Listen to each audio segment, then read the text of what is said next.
We're going to lose him, you know. Yeah, he's retiring, isn't he? Well, I know that it's interesting. He made a comment on my paper that I keep having to redo this. Hold on a second. Sure. That he is also a former Southern Baptist. Did you know that? I certainly knew he was from the South. Yeah. No, I did not know that particular part of it. He's always been. All right. Hello, everyone. I'm here talking with Maria, so we are going to have a small, at least Maria here. Sometimes the grays come. And let me see, I have to take a few moments to make sure everything's working. So Facebook is working. Oh, there are the grays of it. Hello, this is Patrick. Hello, I'll let you in. Okay, so Tom and Andrea are here as well. Can I go? What's that? To let them in? No, I buzzed them in. Yeah, I buzzed them from here, actually. Let's spread these chairs out a bit. So I know that you guys don't feel that uncomfortable. No. Troopers, that's what we are. All right, so welcome everyone. Good to see you. Hi. Maria is here, and Do you have any wind damage? No. yeah. On our, Took all the leaves off the yard. We had them arranged and scattered them all over. We're talking about our wind that we had in our area, Southern California, yesterday. In fact, I was saying that Finian and I were outside walking around when the wind hit, and we decided to go back inside because it was very, very strong winds. There were some limbs and things blown around. I had a broken umbrella in my backyard. So we'll get started in just a moment. We're in 1 Thessalonians Chapter 2 tonight, verses 1 through 8. And Megan Olson is online, and John Olson. And looks like my mom's friend from Montgomery is on here. Hi, Judy, welcome. Thank you, Megan. Yes, we're doing fine. Maria said she had heard that parts of Diamond Bar have been alerted, but I'm not aware of any fire in that area. I don't think it's made it that far north. And my understanding is that they have gotten much of the fire that started in Yorba Linda under control, but the Silverado fire further south in Irvine is still raging, and it slowed down some because the winds are not as bad today. Megan says that one of their neighbors lost a tree. Oh, I'm sorry to hear that. It was a bit scary, she said. And where was that, Megan? That was from the wind, I guess, not from fire, but from the wind, right? Yeah. And Maria said that she had never seen as many limbs as she saw on Euclid Avenue yesterday. So a very bad windstorm yesterday. And I also have a friend watching on YouTube. If you're able to watch this, Carolyn, why don't you text and let me know whether you can see this or not? And I don't want that. And I can see Carly is trying to text me. Hold on a second. Did that go off? Okay. All right. He's going to be here in the office. Sorry about that. I hope you all are still there. So I imagine it's going to be the same as. Hi, John. Okay. But I don't know. So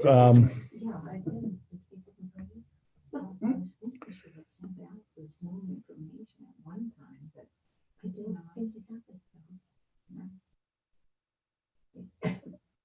All right, so let's get started. We're in First Thessalonians Chapter 2, verses 1 through 8. And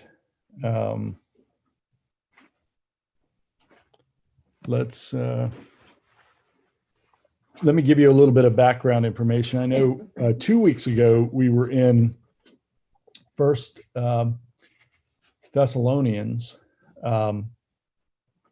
Chapter 1, and I skipped over back to Colossians, and now I'm back in Thessalonians, and I gave you a little bit of information, a little bit of background information. Then I want to give a bit more background information to this letter to the Christians in Thessalonica.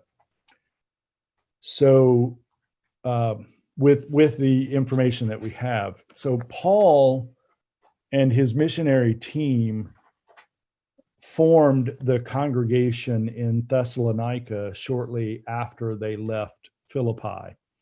And this is confirmed in Acts chapter 17, I think, as well, that Paul and his team went from Philippi to Thessalonica.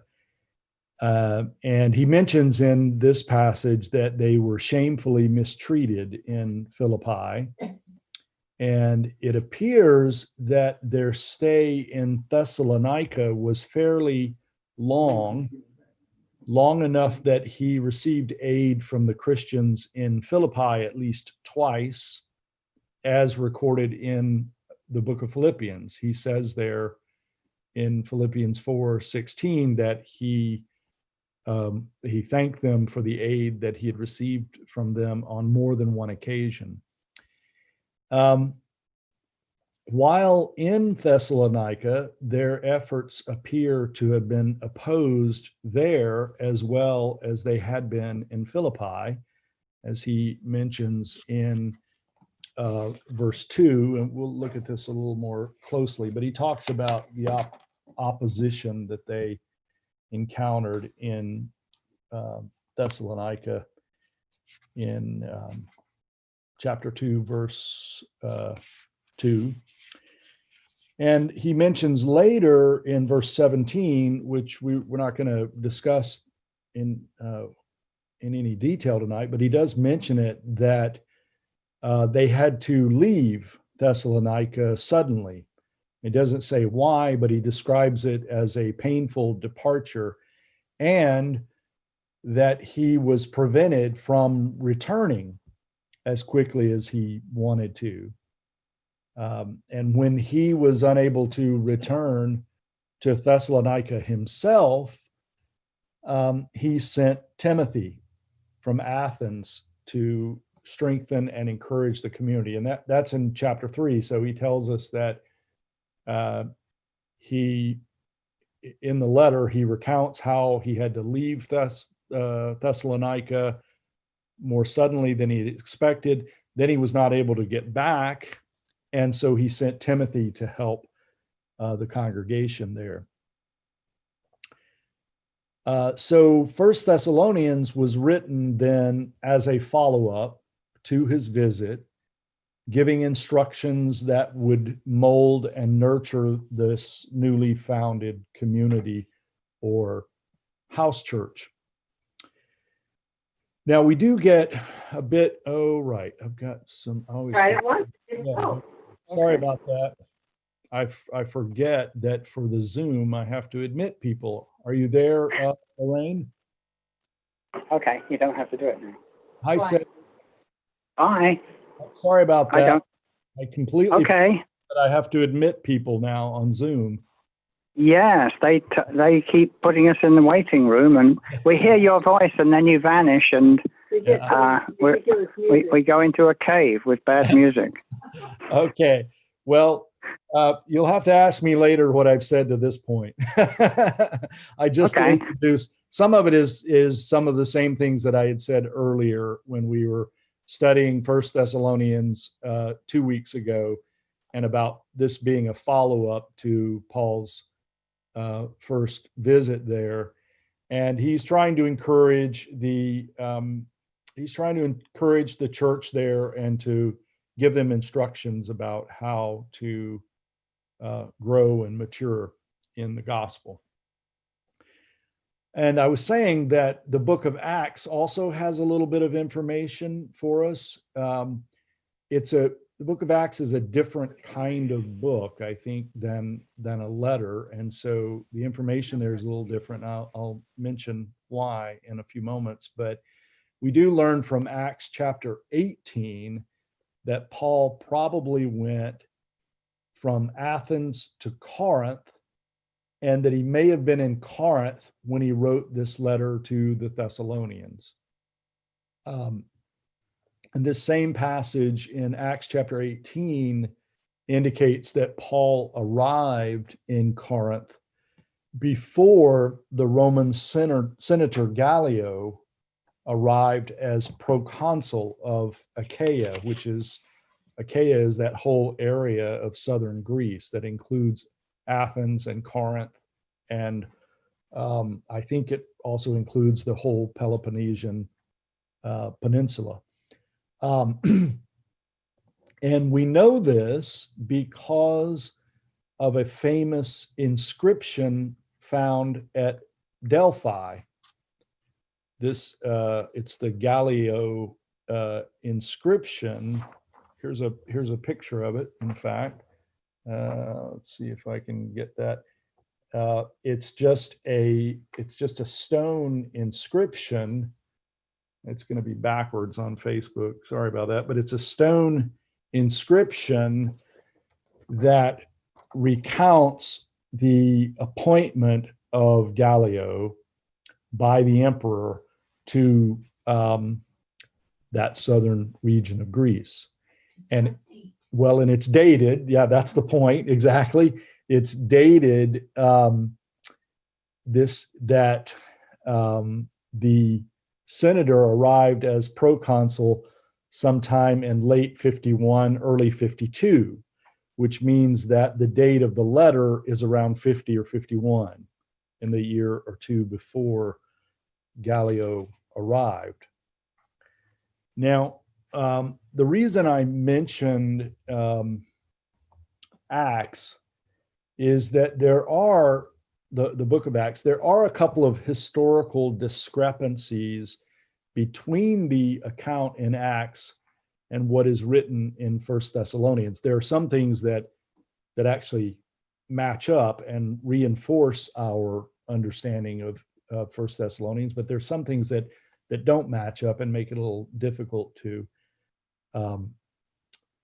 interpret. In Acts, the account of the congregation in Thessalonica is that it was comprised of both Jews and Gentiles. But here in the letter, Paul seems to suggest that the church included only Gentiles. Let's see if I think that verse, well, I don't have the specific verse, but there's that indication that these are all converts from among the Gentiles. Verse 16. Is it 16. Of chapter 2? Yeah. Yeah. About speaking to the Gentiles. Yeah. Right. Yeah, it explains why there was so much opposition to Paul and the new Christian converts, because Judaism and the Jewish synagogues had sort of had a place in the Roman Empire, as it were, and they were thought of as pretty odd because it was very different from the what later became known as paganism, which is a belief in lots of different gods, and so certainly the Jewish faith would have been very different, but it kind of had an accepted place in the Roman Empire, and the Jews were not as they were not great proselytizers like Paul was in this case. And of course, the biggest issue and I'll talk about this some more in a minute, but the biggest issue was the language of glorification of Jesus Christ, because the same kind of language that Paul used of Christ was language that was supposed to be reserved for the emperor. And what's interesting is that if you read a lot of the history from this time, I read a really interesting article this morning, actually. There were, people knew how to play the political game. So the wealthy people knew that to keep the wealth and the money flowing, they just needed to praise the emperor, talk about how great the emperor was, and use all the right language, right? And so it wasn't because these people were necessarily deeply devoted to the emperor. It was because he was buttering their bread, right? I mean, this is how they were able to keep their local economy running. And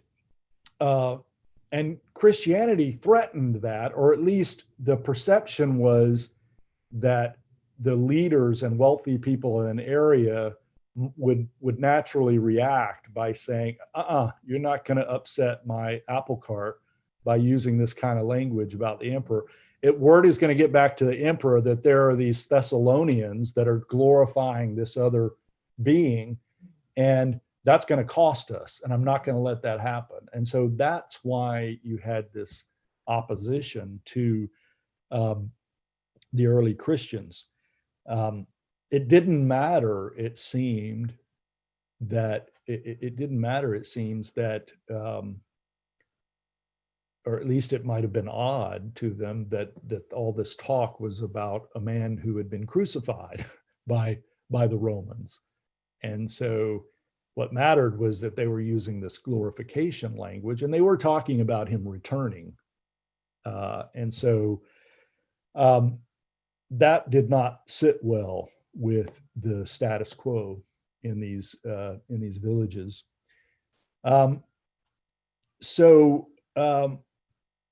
In Acts chapter 17,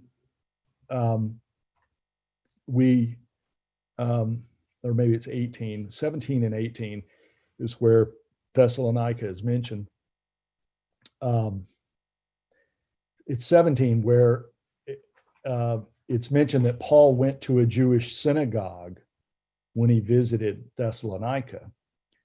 But there's no mention of that trip in his letter to the Thessalonians. And there's no archaeological evidence of a Jewish synagogue in Thessalonica from this period. Now, that doesn't mean there could not have been a Jewish synagogue there.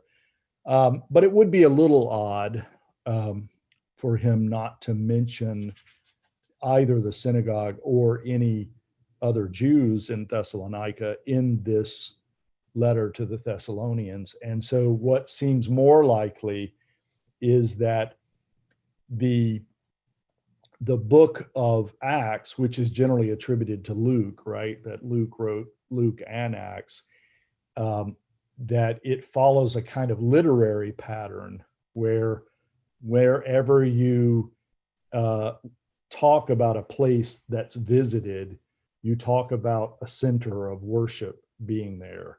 And so it doesn't necessarily mean historically that there was a Jewish synagogue in those places. And that seems much more likely that this was a literary technique, and that the early Christians in Thessalonica were almost certainly either all or almost all Gentiles.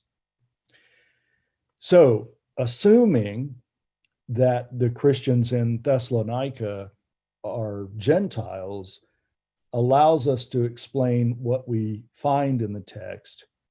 As I said a few minutes ago, it helps us to understand the opposition from other Gentiles that is described there.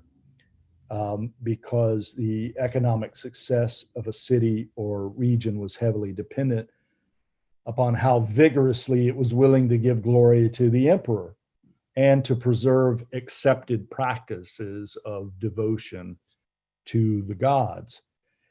So the new Christian converts there were threatening this. And then second, that these Christians were Gentiles helps us to understand the care that was taken to provide some stability to their community. It was, if it were a Jewish community that had been converted to Christianity, there would have been more stability. But the fact that this is a new community helps us to understand why such care is taken to try to stabilize it. I mean, it helps to explain why Paul would have sent Timothy there when they needed help and support and encouragement. And then throughout the text itself, Paul encourages them to stand firm and to strengthen their hearts against the social alienation that they would have been experiencing. All right, so let's read the passage itself, 1 Thessalonians chapter 2, verses 1 through 8, with that background now. You yourselves know, brothers and sisters, that our coming to you was not in vain.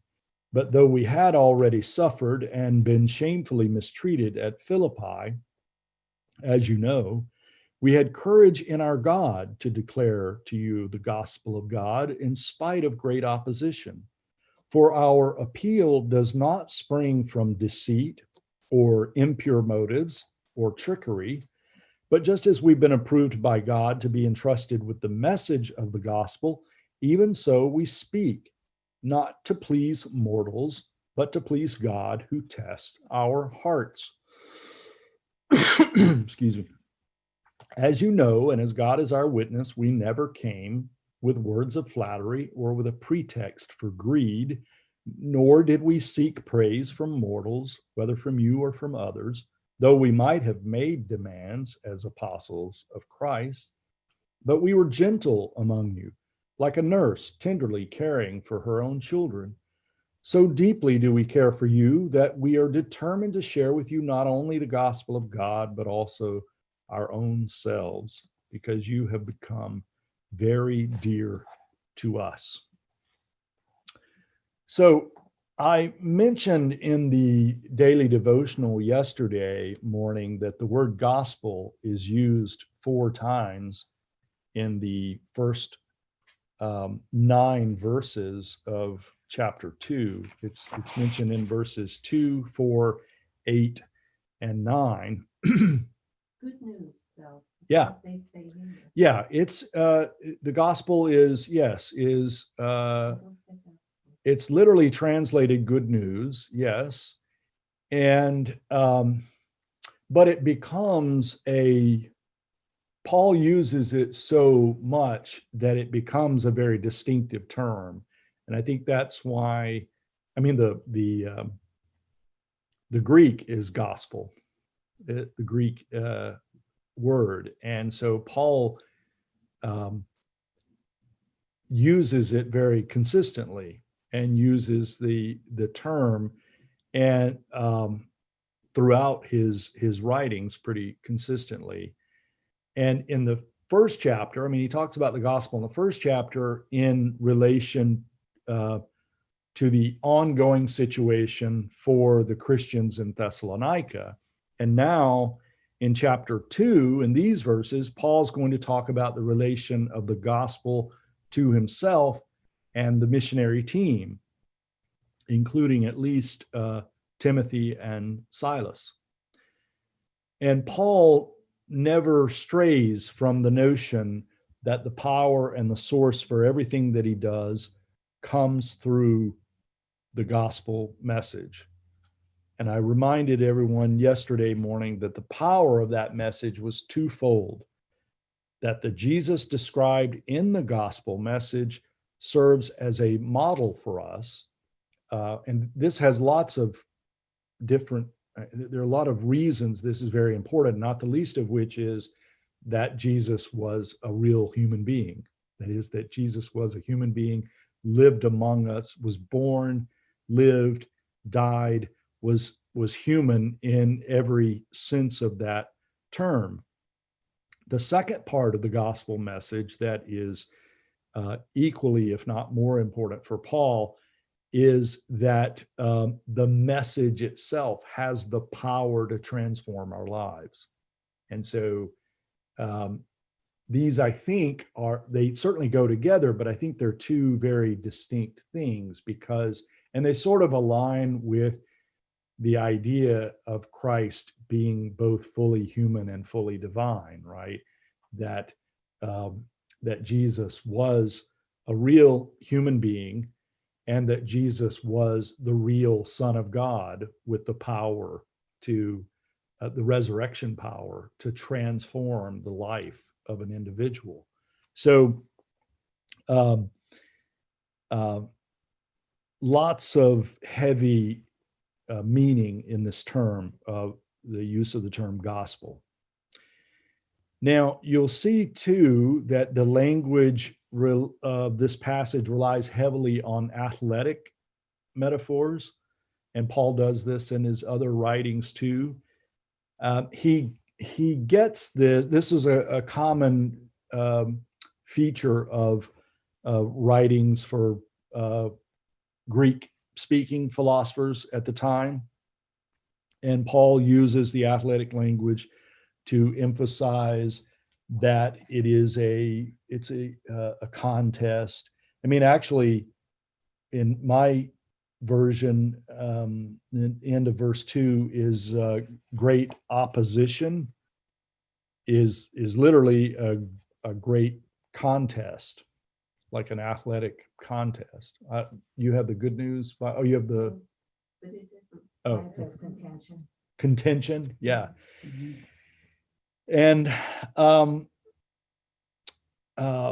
the difference is that whereas the Greek philosophers talk about they use the athletic image to talk about life being a struggle, Paul is here talking about the struggle to share the gospel message in difficult circumstances, and the opposition, the contest, is not with other athletes, or in the case of Greek philosophers, the contest is always with the struggles of life, like, health and financial challenges and things of that sort.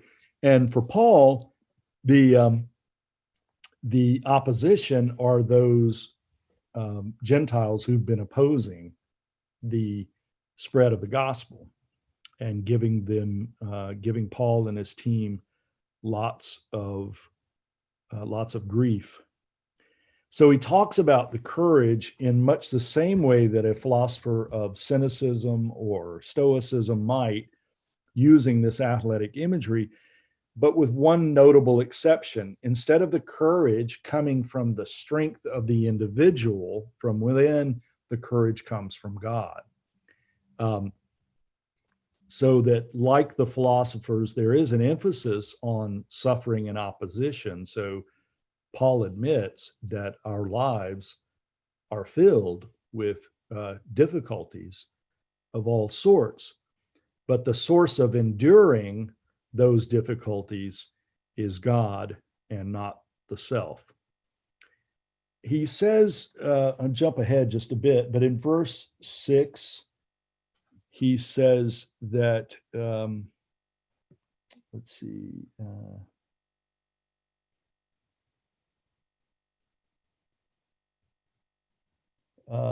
verse 5 and 6, that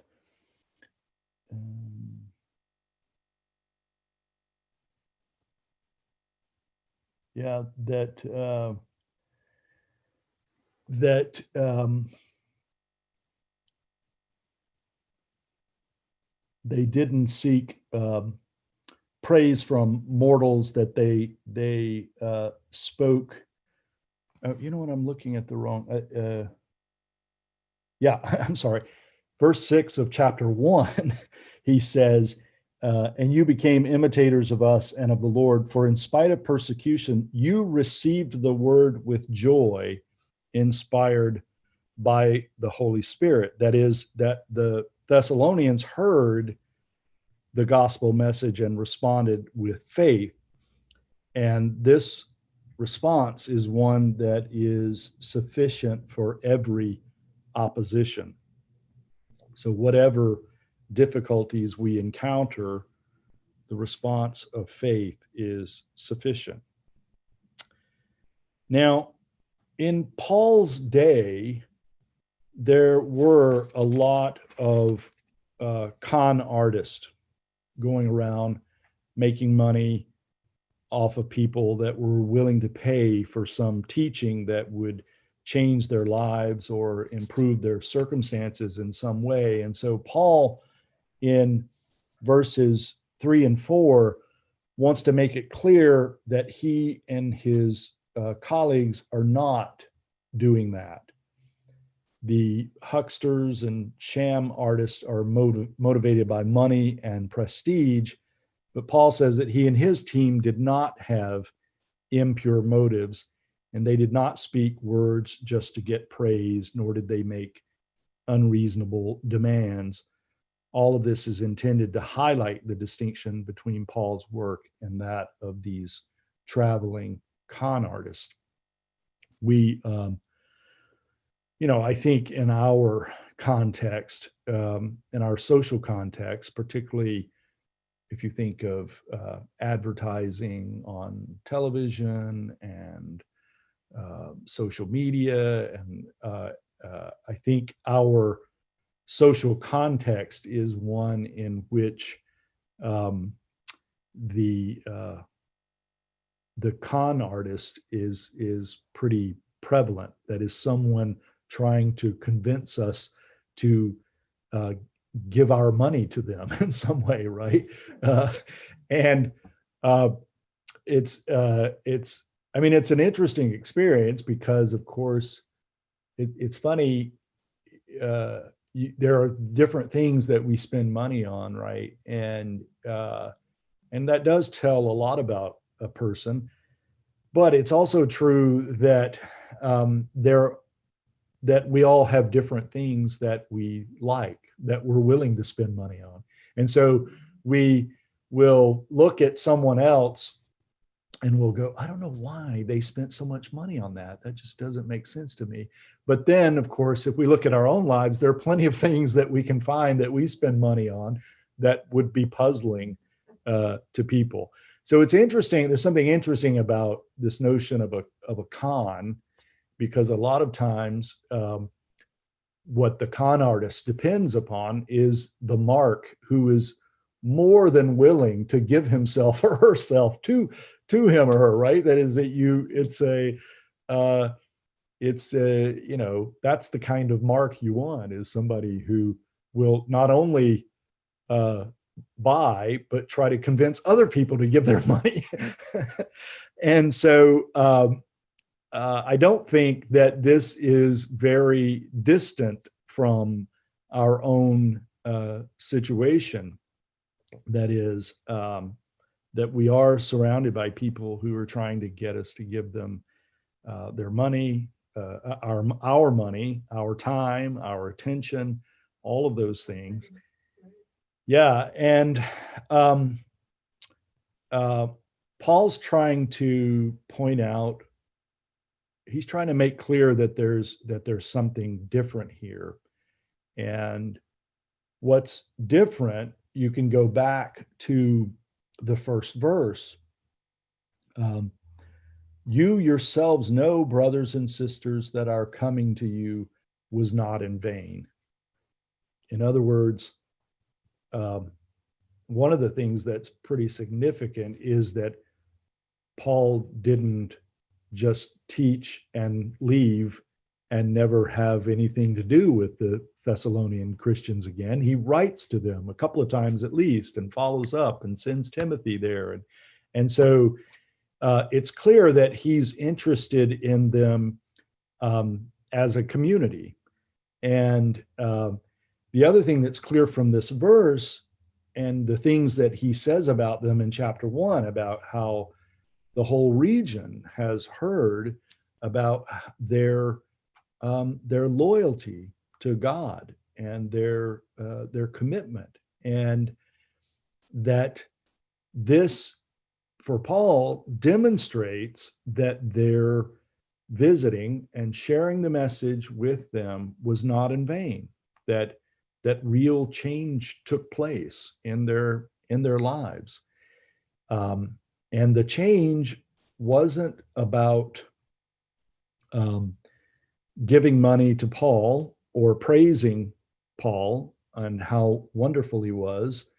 But the change was about how their lives were now centered around Christ and the gospel message.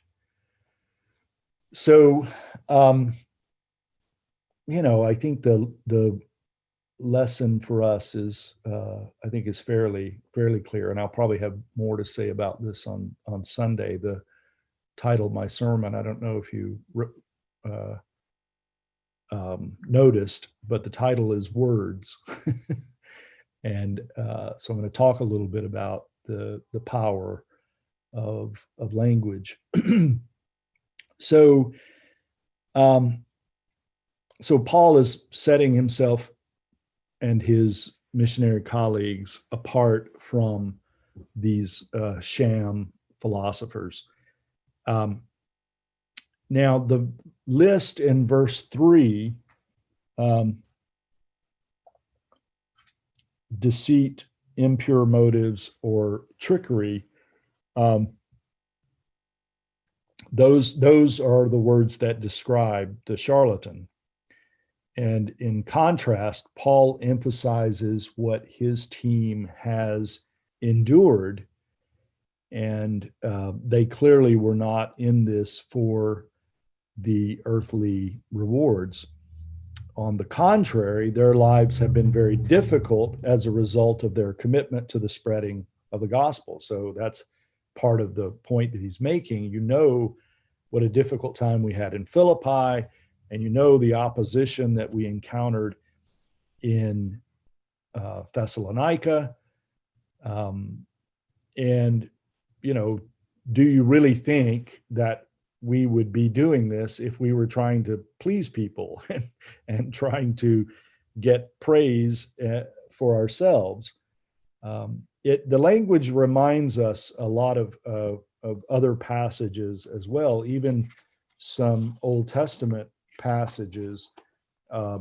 Jeremiah 11:20.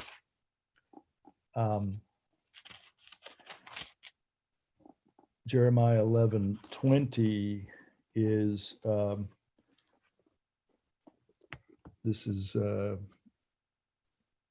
Jeremiah speaking to the inhabitants of Jerusalem in verse 20. But you, O Lord of hosts, who judge righteously, who try the heart and the mind, let me see your retribution upon them, for to you I have committed my cause. And then also in Jeremiah chapter 12, verse 3, but you, O Lord, know me, you see me and test me, my heart is with you. And also Proverbs 17:3, very similar passage. The crucible is for silver and the furnace is for gold, but the Lord tests the heart. Now remember that in these ancient scriptures, the heart is not exactly the same as it is for us. When we think of the heart in this way, we think of feelings. In the ancient scriptures, in both the Greek and the Hebrew, it's more the seat of the personality. That is, it's more centrally who the person is. So it's kind of related to our notion of heart, but I think we tend to put a little bit more emphasis on emotion and feelings when we speak of the heart, whereas their use of the heart is really more about who the person is, not just their feelings, but who they are as a person. But Paul also talks about this very issue in the first chapter of Galatians. Galatians chapter 1, verse 10, he writes, "Am I now seeking human approval or God's approval? Or am I trying to please people? If I were still pleasing people, I would not be a servant of Christ." So I think there's a kind of double meaning there, which is that obviously as a servant of Christ, the point is not to please people, but also that it was a very poor choice. If he's trying to please people, it was a very poor choice to serve Christ, because that is not the result of serving Christ. Yeah, right. That's right. He would be a con man like these others that he's talking about. So in the last 4 verses, so we've gone through verses 1 through 8 of 1 Thessalonians, and in these last 4 verses, 1 through 4, now 5 through 8, Paul shifts the discussion from the source of their courage, being God, and the nature of their motivations. Now he's going to shift it to their style of teaching. And he says that he and his team did not, in fact, demand glory for themselves, nor did they treat new converts with austere training measures, as did the charlatan philosophers. So you had this interesting feature of some of the philosophers at the time, particularly the Cynics. They would they would make their students do these really difficult, demanding things, and that would show their seriousness, right? And Paul's saying, that's not what we're doing. We're not trying to flatter you with words, nor are we trying to impress you with these very austere measures, concerning what you eat and what you wear and those kinds of things. He says, on the contrary, they used a compassionate form of persuasion. And he says a little bit later that they're, in fact, in verse 7, that they were in fact very gentle. They're not trying to force their audience to submit to like this severe methods of following Christ. So there is this interesting language translation note concerning verse 7. This is a case of different ancient manuscripts having different words, but only by one letter off. And some manuscripts have epioi, which means we were gentle, and some manuscripts have nepioi, which means we were infants.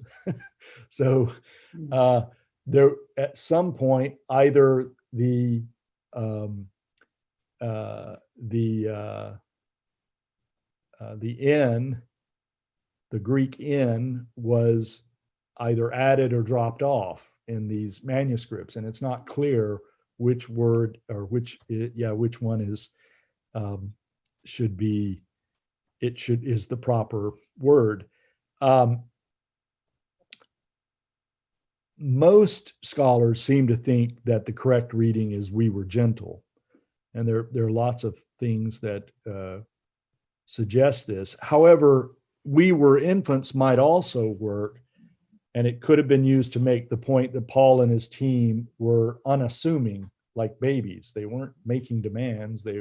And it also kind of fits with the use of the term nurse too, right? That comes up in the next. So that might be correct. The reason most scholars think that it's probably we were gentle is because when Paul uses the term infant and other places to talk about adults, it's not a very positive thing. It's a kind of basically Christians who are not growing up, right? You're remaining infants in Christ and you need to grow up. And so that doesn't mean he couldn't be using it in a different way here, but it's one of the reasons given. The other is that that the imagery of gentleness also goes with this idea of a nurse taking care of children, and would make that point well. The role of the nurse was highly valued in Greco-Roman society. So having someone play that role, regardless of what you did, like whether you were a merchant or a farmer, or having someone to help take care of the children was a very valuable a very valuable position, just as it is today. It's almost impossible for mothers to do any sort of work at all unless they have some help with small children. It's very, very, very difficult. The point here is that the care that Paul and his team have for the Thessalonians, and that leads to his later description of his role in their relationship is like a father with a child. And in this case, of course, it would be accurate to describe these Thessalonian Christians as children in the faith. They're new converts. So, they would not have been, they would only have been Christians for a few years, 2 or 3 at the most, probably. And so the imagery is intended to highlight the issue of maturing in the gospel and the importance of growing up. And the suggestion here that Paul is emphasizing in this relationship with the Thessalonians is that it doesn't end, it's ongoing, it keeps going. And he wants to encourage them to keep growing in the faith. Well, I've done quite a lot of talking and not allowed much room for questions or other comments. So please let me open the floor for any questions you might have, and perhaps somebody else can answer them.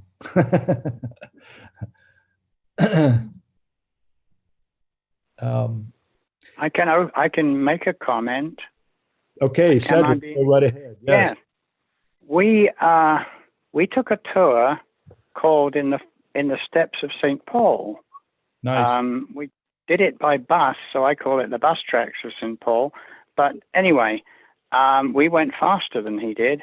We started in Philippi, and then we went back to Thessaloniki, where we had a hotel, and then on to Berea as part of the trip down to Athens.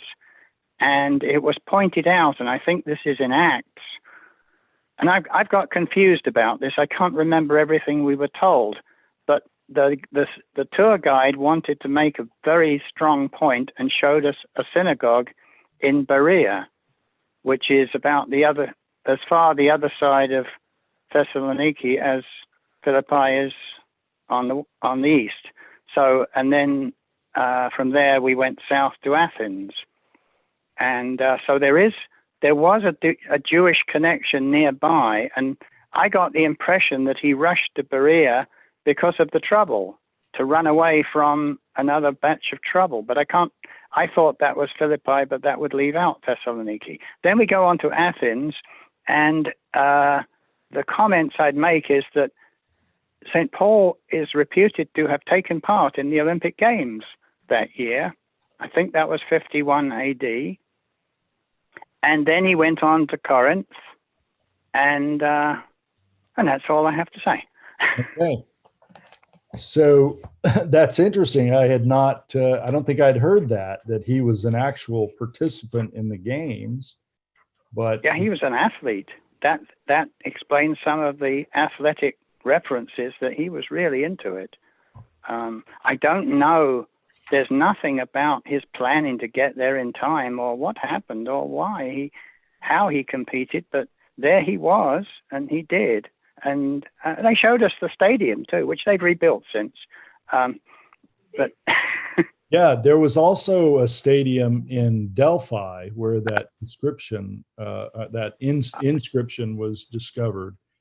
Yeah, and Delphi is a little to the northwest of Athens, I think. Yeah, I can see it now. It's further northwest from Athens, but yeah, I never heard this idea that Paul had competed in the games. yeah, What I've been taught was that he used this language of the athlete because this was a common way of writing among philosophers, to use this athletic imagery to talk about one's own teachings and how to apply them to your life and the significance that they have. But then a gymnasium is a place to do philosophy, and there's that connection too. Right. The whole history of that word. Well, and it's interesting. We don't know exactly we don't know the extent, I should say, of Paul's training. We know that he was very, very well trained academically, but we don't know the full extent. That is, we don't know. If I'd walked all that distance and got there, I think I'd be ready. I don't think he had. I'm not sure that anybody needed training. When I grew up not knowing about training, we ran in races and I always lost. But I thought there was some reason I was worse than other people. I didn't realize I could do anything about it. Well, I've only learned that later.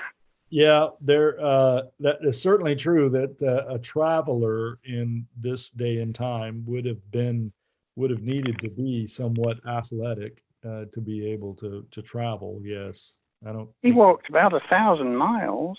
At least, yes. I've forgotten the scale of the map now, but it's huge. At least, and yes, riding on a boat at the time would not have been a bed of roses either. No. That's right. He took a quick boat down to Athens, didn't he? Yeah. I think. Yeah, I forgot that. Yes. So that's very interesting. I'm glad that you all got to do that little trip. Oh, it was wonderful. Had the opportunity to go to that part of the world, but I can imagine it was the NACCP. They had the yearly. No, there's a lot of C's in that, but not a P. Oh, I know. And that's right. CCC. Sorry. Yeah. That's very good. Very good. Yeah, and we're from Berea. We were there, and that seemed to be very important to the guide. I wish I could remember what the details were, and I wasn't taking notes that trip. It was a vacation. But he made a point that there was a synagogue there, and St. Paul, I think they almost have evidence that he was there, and something happened, and it slipped into the wrong hands or something, and there's a long history of the evidence as well. Yeah. But there's a mosaic there, and took a picture of it, and it's clearly a picture of St. Paul phoning ahead to Athens to book a motel. So if I could connect up my hard drive again, I would show everybody.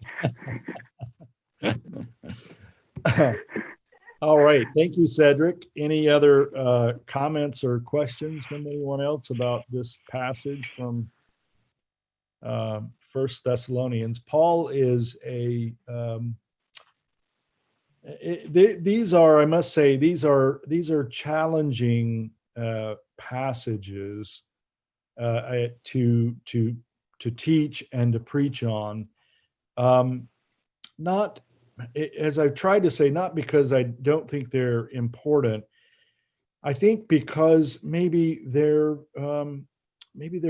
hit a little too close to home. Maybe they're about they're about, in some ways they're about mundane things like, relationships with other people, administration of the church, taking care of business. And so church planting and missionary work and these kinds of things that are actually not as romantic as it used to be. There was a time when we romanticized the life of the missionary, and I don't think very many people do that anymore because it's not a very romantic existence. It's very, very difficult. And so maybe that's why. But it's I do think, as I've said too, that I think Paul gets a bad deal, and from some scholars and particularly theologians, because they characterize him a little too easily as as an institutional builder, that he's more interested in growing the church than actually transforming people's lives. But I don't think that's true because of the centrality of this notion of the good news of the gospel and the work, and that this is an extraordinarily radical idea at the time. And so Paul was a radical. I mean, he was by most standards, I mean, he would have been a nut, a crazy religious nut who was giving his whole life to something that most of the people in that region and day and time would have thought was ridiculous. Like, why are you doing this when you could settle down in one of these villages and make tents or whatever it is that you do and make a good living for yourself? This is crazy, going around trying to get people to believe in this good news that you're talking about. So I think that Paul gets a little bit of a raw deal sometimes when people talk about him, because I think he is an extraordinary person and not at all the institution builder. I think the institution building comes after Paul, actually. I think when you start to read the stories of the leaders and princes who became converted to Christianity, and then they begin to use the Roman army to enforce things and to do, then when the state gets involved, then I think you've got that's when there are real problems. And in that period of the 4th century, in the 300s, when you had Constantius and the son of Constantius, and then you had some emperors who went back to paganism, and then you had emperors after that went back to Christianity, and finally it was, the whole empire was converted by the end of the 4th century, the beginning of the 5th century. And so that, I think, is where you have the real problems of the confusion of the gospel, which in Paul's hands was the transformation of the individual and the community of individuals who live in this way. That the confusion of that with, state enforced religion. All right. Thank you so much. Let's have some prayer requests. If anyone has prayer requests, we'll close with the word of prayer. I have good news about little Mila. the Oh, baby. great. Yeah, What's they the- did operate. They removed the cancerous situation, and she's just doing wonderfully. Oh, right wow. now. That is very good How are news. you? Yeah. We've been praying for those that didn't know. We've been praying for a little 4-year-old No, girl. no, Oh. a baby. Oh, a baby, a 1-year-old One- who was Yeah. diagnosed, uh, Mila in England is this is a niece's a grandniece, a great grandniece of Maria's, who was diagnosed with cancer. And Maria said that there's a good report now that they did surgery and it was successful, and she's doing a lot better. So I'm sure with something like that, she's not completely out of the woods, but that's very good news. That's a lot, sounds like a I'll lot. know more on Friday. Okay. Very good. Okay, well, that's excellent. That is really very, very good news. I know the family that must be really, yeah, very good. Patrick, Yes, Yeah, you know- Lorraine. How good. I just want to say that's absolutely wonderful. That's really, really, really God at work. That's just absolutely fantastic, Maria. Fantastic. Yeah, We need very to good keep praying news. for this girl. Yeah, It's we will wonderful. keep praying for her and hope to hear more news Yes. after Yeah. next week. That's great. Fantastic. Ah, And Lorraine, I talked to you earlier today. You are you're still progressing well in your healing, I hope. yes. Yes. Okay. I'm okay. Very good. I Any thank other? everybody. I think we want to pray for people who are in the line of fire, literally, in Yorba Linda and Irvine and other parts of Northern California still. The last, Prayer was mentioned on the news. yeah, this I listened. The last I saw, they had evacuated 100,000 people in Irvine area. In fact, Faye was teaching a class, and one of her students says, "I hope you don't mind if I pack while I watch, because we're being told we have to evacuate." So Wow. she was packing while she was in class. So yeah, this is a very dangerous situation. I hope. I mean, things did slow down a bit when the wind died down. That certainly helped, but it sounds like there's a real problem there. I don't know if anybody has a more recent update, but we certainly want to pray for people affected by. And of course, it looks like we're not going to get rain for a long time yet. So we're still in very extremely dry conditions. So any area is vulnerable. All right, let's close with a word of prayer. Eternal God, we are so humbled and grateful to be able to come before you with our concerns about one another and about ourselves and about our community. We praise you for your goodness, your love, and your mercy.